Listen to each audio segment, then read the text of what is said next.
কিশোরগঞ্জের শহীদ রাষ্ট্রপতি জিয়াউর রহমানের ৪৪তম শাহাদাত বার্ষিকী পালিত। অনেক ত্যাগ স্বীকার করছো, তোমাদের নেতৃত্বে হয়েছে, সাথে আমরা কিন্তু ছিলাম।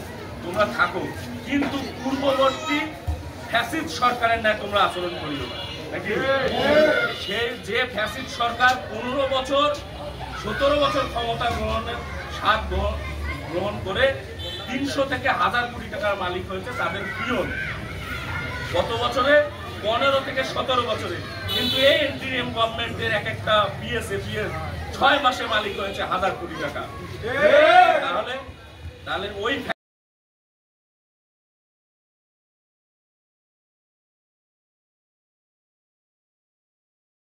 টাকার নবনির্বাচিত সভাপতি মাহমুদুল হক টিপুটা থাকে। আমাদের জাতীয়তাবাদী দল ও অঙ্গ সংগঠনের আয়োজনে আজকে শহীদ জিয়ার ৪৪তম মৃত্যুবার্ষিকী উপলক্ষে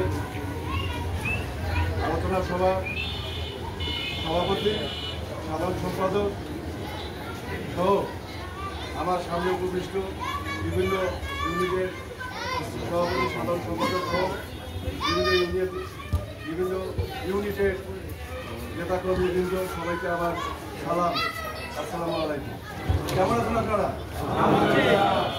আজকে জিয়াউর রহমানকে নিয়ে আলোচনা শুধু একটা জিনিসে বারবার মনে করতেছে, বাংলাদেশ আর জিয়া যেন এক সুরে বক্তব্য রাখার জন্য আহ্বান করছে বাংলাদেশ জাতীয়তাবাদী যুব দল কিশোরগঞ্জ উপজেলা শাখার নবনির্বাচিত কমিটির সাধারণ সম্পাদক আব্দুল সালাম।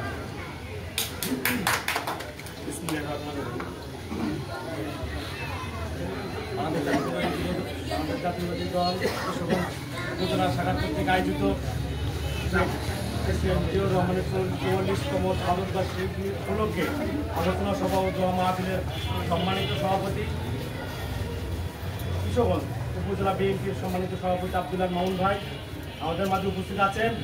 কিশোরগঞ্জ উপজেলা বিএনপির সাধারণ সম্পাদক এ.কে.এম. তাজুল ইসলাম ডালিম ভাই সহ স্বেচ্ছাসেবক দল, কৃষক দল, ছাত্র দল, চাষি দল, মহিলা দল এবং আমার সামনে উপস্থিত বিভিন্ন ইউনিয়ন থেকে আমরা যেভাবে আজকে ছাত্র জনতার মাধ্যমে গণ অভ্যুত্থান ঘটাইছি, আপনারা যেই সরকারে আসেন না কেন আপনারা আমাদের প্রাধান্য দিবেন। আমরা যতদিন বেঁচে থাকি আমরা যেন আপনাদের সহযোগিতা করে বাংলাদেশের জন্য উন্নয়নের দিকে নিয়ে যেতে পারি। কিন্তু তারা আজকে সেটা না করে তারা করে দিকে তারা নিজের স্বার্থের দিকে তারা সবসময় দিকে অগ্রসর হচ্ছে। আমি আসিফ মাহমুদের কথা বলছি। তারেক রহমান সুদূর পরিসর চিন্তা করে এদেশের মানুষকে একত্রিত থাকার আহ্বান জানিয়েছে। বিএনপির মধ্যে আমরা যারা মনে করতেছি আজকে ভালো দিনে অবস্থান করতেছি, এটি একটি পুরাপুরি ভুল ধারণা। শুধুমাত্র কণ্ঠ উঁচু করে কথা বলার অধিকারটুকু পেয়েছি, শুধুমাত্র এদেশের মানুষের পাশে দাঁড়ানোর, পাশে থাকার আশ্বাসটুকু দেওয়ার সাহস পেয়েছি। এর বেশি কিছু কিন্তু ভাগ্য উন্নয়নের জন্য কিছু করার পরিবর্তন আসেনি। এদেশের মানুষের পাশে যদি আপনারা থাকতেই চান, গণতন্ত্র পূর্ণ প্রতিষ্ঠার মধ্য দিয়ে ভোটের অধিকার আদায় করে তারপরে এদেশের মানুষের পাশে থাকতে হবে। নিজেদের মধ্যে ভেদাভেদ তৈরি করবেন না, ঘুরে যাবেন না। আপনাদের পাশে ফ্যাসিস্ট এখনো সংখ্যাবদ্ধভাবে কাজ করে যাচ্ছে। আজকে দিনের পর দিন যে ফ্যাসিস্টরা আপনাদের পাশে থেকে আপনাদের অন্যায়, অত্যাচার, জুলুম, নির্যাতন চালিয়েছিল, তারা কিন্তু সবাই এখনো দেশ ত্যাগ করে নাই, লুকিয়ে আছে, আশেপাশে গোমরা বেড়ে আছে, যে কোনো সময় আপনাদের ক্ষতি করবে।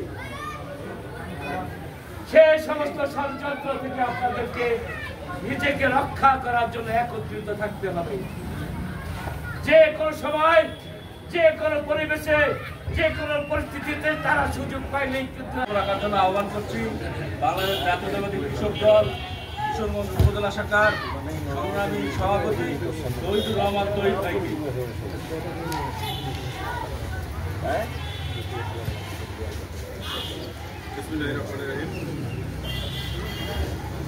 জিয়াউর রহমান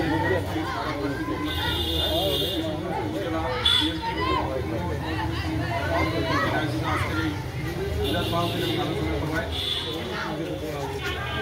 উপস্থিত আছেন জাতীয়তাবাদী দল বিএনপির সভাপতি আব্দুল্লাহ মামুন ভাই, সাধারণ সম্পাদক এখানে তাজুল ইসলাম দারুন ভাই, উপস্থিত আছেন সাংগঠনিক সম্পাদক সহ আমাদের বিএনপির অঙ্গ সংগঠন সহ বিভিন্ন ইউনিয়ন থেকে আগত সভাপতি সেক্রেটারিবৃন্দ এবং আমাদের প্রান্তীয় জিও সৈনিকবৃন্দ সবাইকে বাংলাদেশ জাতীয়তাবাদী কৃষক দল শাখার পক্ষ থেকে সংগ্রামী সালাম আসসালাম। সংগ্রামী সাথী বন্ধুগণ, একটা জিনিস বুঝতে হবে যে আজকে আমরা যে মানুষটার শাহাদাত বার্ষিকী উপলক্ষে এখানে দাঁড়িয়েছি, এখানে আলোচনা করতেছি, তার জীবনীটা আমাদেরকে আমরা যারা জিয়ার আদর্শ সৈনিক, তার জীবনীটা আমাদেরকে ধারণ করতে হবে, লালন করতে হবে, বহন করতে হবে। কথা ঠিক না? আজকে এখানে আমরা আলোচনা করতেছি আমাদের শহীদ প্রেসিডেন্ট জিয়াউর রহমান। তিনি আমাদের দেশনায়ক ছিলেন, গণতন্ত্র বহুদলীয় গণতন্ত্রের প্রবক্তা ছিলেন, তিনি সফল একজন রাষ্ট্রপতি ছিলেন, স্বাধীনতার ঘোষক ছিলেন, তিনি একজন রাজপথের আপনার উপজেলা শাখার বিপ্লবী আহ্বায়ক সুবাসিক রুবেল।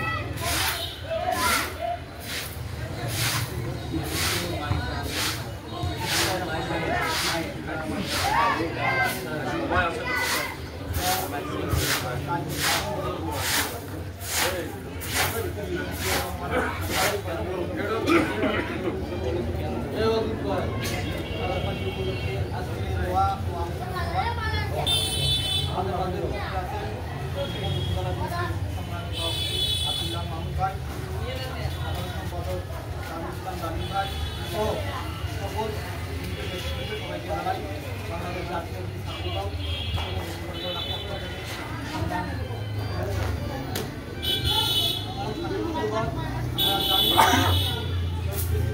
অবদান বাংলাদেশের জন্য তার অবদান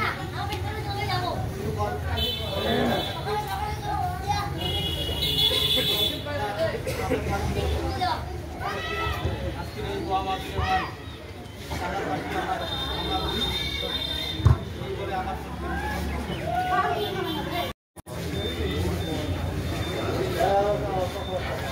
বাংলাদেশ জাতীয়তাবাদী দল উপজেলা পত্রিকা আজকের এই হিসেবে বাংলাদেশের লোক ভাই আজকে এই দিনটিতে আমাদের শহীদ প্রেসিডেন্ট জিয়াউর রহমানকে হত্যা করা হয়নি, হত্যা করা হয়েছে বাংলাদেশের স্বাধীনতা, বাংলাদেশের উন্নয়ন, বাংলাদেশের ভবিষ্যৎ। আজকে এই আলোচনা সভাও দেওয়াগুলো উপস্থিত বিশ্বজোড়া বিএনপি সংগ্রামী সাধারণ সম্পাদক, সাংগঠনিক সম্পাদক, বিভিন্ন অঙ্গ সংগঠনের সভাপতি, সেক্রেটারি সহ আমার সামনে উপবিষ্ট ইউনিয়ন এবং ওয়ার্ড থেকে আগত নেতৃবৃন্দ, সবাইকে আমার সালাম, আসসালামু আলাইকুম। সংগ্রামী সাথী ও বন্ধুগণ, এই মহান নায়কের জীবনী বলতে গেলে আমরা যদি 3 দিন ধরে বলি তারপরও বলা শেষ হবে না। এই খনজমা পুরুষ শুধুমাত্র 3টি বছর এই বাংলার দায়িত্বভার গ্রহণ করেছিলেন। এই 3 বছরে বাংলাদেশকে সেই বিশ্ব দরবারে আমাদের দক্ষিণ এশিয়ার স্থান সৃষ্টি করে বাংলাদেশের নেতৃত্ব উনি জাতীয় সংগ্রামে নিয়ে গেছিলেন। কিন্তু একটি দুঃচক্রী মহল এই বাংলার উন্নয়ন, এই বাংলার উন্নতি, এই বাংলার স্বাবলম্বিতা পছন্দ করেননি। তারা চেয়েছিলেন এই দেশ সব সময় ভারতের গোলাম হয়ে থাক, ভারতের অনুগ্রহে চলুক। সেই দুঃচক্রী মহলের মদতে লালখান বাজারের সেই সার্কিট হাউসে সেই মহান নেতাকে গুলি করে হত্যা করা হয়। সংগ্রামী সাথী ও বন্ধুগণ, আপনি জানেন এই বাংলাদেশ যখন স্বাধীন হয় ঠিক সেই সময় শেখ মুজিবুর রহমান বাংলাদেশের সকল রাজনৈতিক দলকে বাতিল করে দিয়ে একটি মাত্র দেশ করেছিলেন বাকশাল। সেই বাকশালকে শেষ করে বহুদলীয় গণতন্ত্রের প্রবর্তক শহীদ প্রেসিডেন্ট জিয়াউর রহমান এই বাংলাদেশে সকল রাজনৈতিক দলের রাজনীতি করার সুযোগ দানের প্রেক্ষিতে সেই স্বৈরাচারী খুনি হাসিনাকে বিদেশ থেকে বাংলাদেশে এনেছিলেন। এই আওয়ামী লীগকে আবার উনি পুনর্বহাল